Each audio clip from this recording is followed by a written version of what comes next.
ഇന്ന് നമുക്ക് ബീഫ് ബിരിയാണിയുടെ കൂടെ നല്ലൊരു ബീഫ് ചില്ലി തയ്യാറാക്കി നോക്കിയാലോ. അപ്പോൾ വീഡിയോയിലോട്ട് പോവാം. പുറത്ത് നല്ല മഴയാണ് കേട്ടോ. ബീഫ് ചില്ലി കുക്കറിലേക്ക് ഉപ്പ്, മഞ്ഞൾപ്പൊടി, കുരുമുളക് പൊടി ചേർത്ത് ഒരു 2 വിസിലിൽ വേവിക്കാൻ വെച്ചിട്ടുണ്ട്. ഇതിലേക്ക് ഒരു 1/4 ടീസ്പൂണ് മുളക് പൊടി. പുറത്ത് നല്ല മഴയാണ് കേട്ടോ, ശബ്ദം കേൾക്കുന്നുണ്ടാവും. 1/4 ടീസ്പൂണ് മല്ലിപ്പൊടി. മഞ്ഞൾ ബീഫിലിട്ടിട്ടുണ്ട്. പിന്നീട് ഇഞ്ചി, വെള്ളുള്ളി, മല്ലിച്ചപ്പ് അരച്ച പേസ്റ്റ്,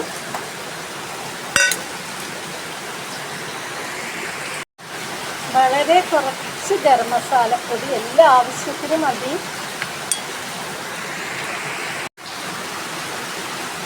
ഒരു 2 ടീസ്പൂണ് കോൺഫ്ലവർ,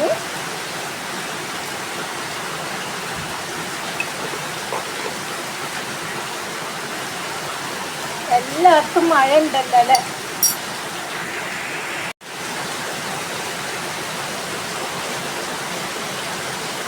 ചില്ലി ഫ്ലെക്സ്, ഉണക്കമുളക് പൊടിച്ചെടുത്തത് ആവശ്യത്തിനിടാം.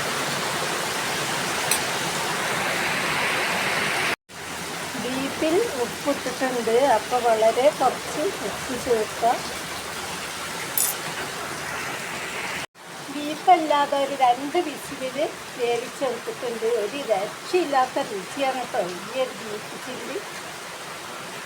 പിന്നെ നമുക്ക് പൊരിച്ചെടുക്കാനല്ലേ, കൂടുതലൊന്നും വേവിക്കേണ്ട. മസാലക്കൂട്ടിലേക്ക് നമ്മൾ ആ ബീഫ് വേവിച്ച സ്റ്റോക്ക് വെള്ളം ഒഴിച്ചിട്ട് നന്നായി മിക്സ് ചെയ്യുക. ഞാൻ ഒഴിച്ചതിൻ്റെ ശേഷമാണ് കാണിച്ചത്.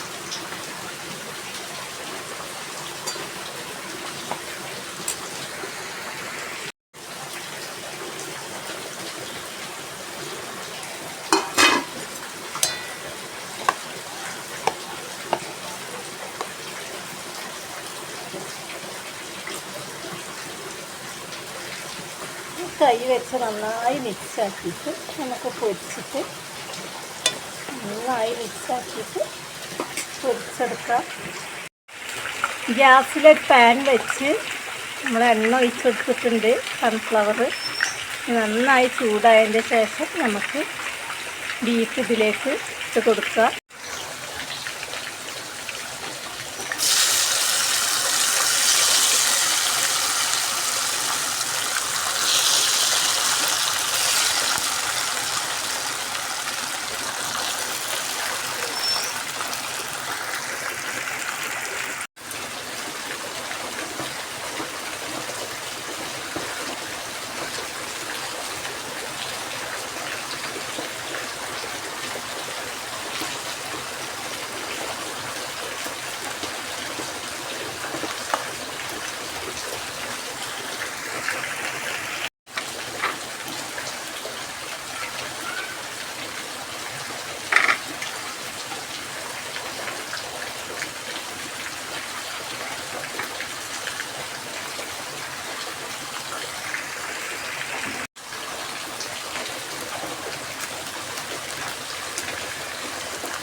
അപ്പോൾ ഇതാ നമ്മുടെ ബീഫ് ചില്ലി റെഡി ആയിട്ടുണ്ട്. ഒരു രക്ഷയില്ല കേട്ടോ ഇതിൻ്റെ രുചി.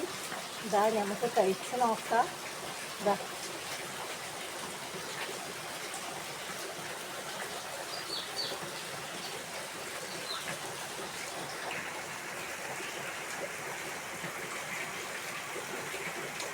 അടിപൊളി ടേസ്റ്റാണ്.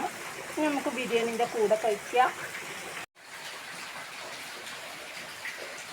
അപ്പോൾ ഗൈസ്, നമ്മുടെ ഉമ്മയുടെ കൈപ്പുണ്യം നോക്കാൻ വേണ്ടി നമ്മൾ സ്വാഭാവികമായി ടേസ്റ്റ് ചെയ്യാൻ വന്നിട്ടുണ്ട്.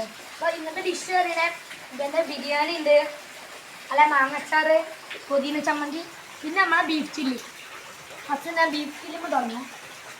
അടിപൊളി ബീഫ് ചില്ലിയാണ്.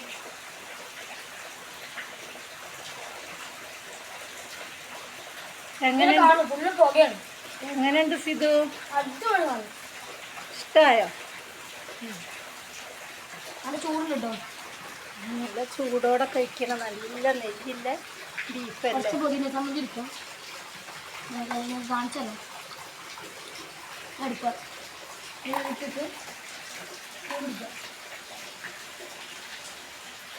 നമുക്ക് ബീഫിൻ്റെ കാലും വിഷയമില്ല. ഒരു ചില്ലി കൂടി ഇടുന്നത്. അയ്യോ മുളകാട്ടോ, ഞാൻ അറിയാതെ നോക്കാതെ പോയി.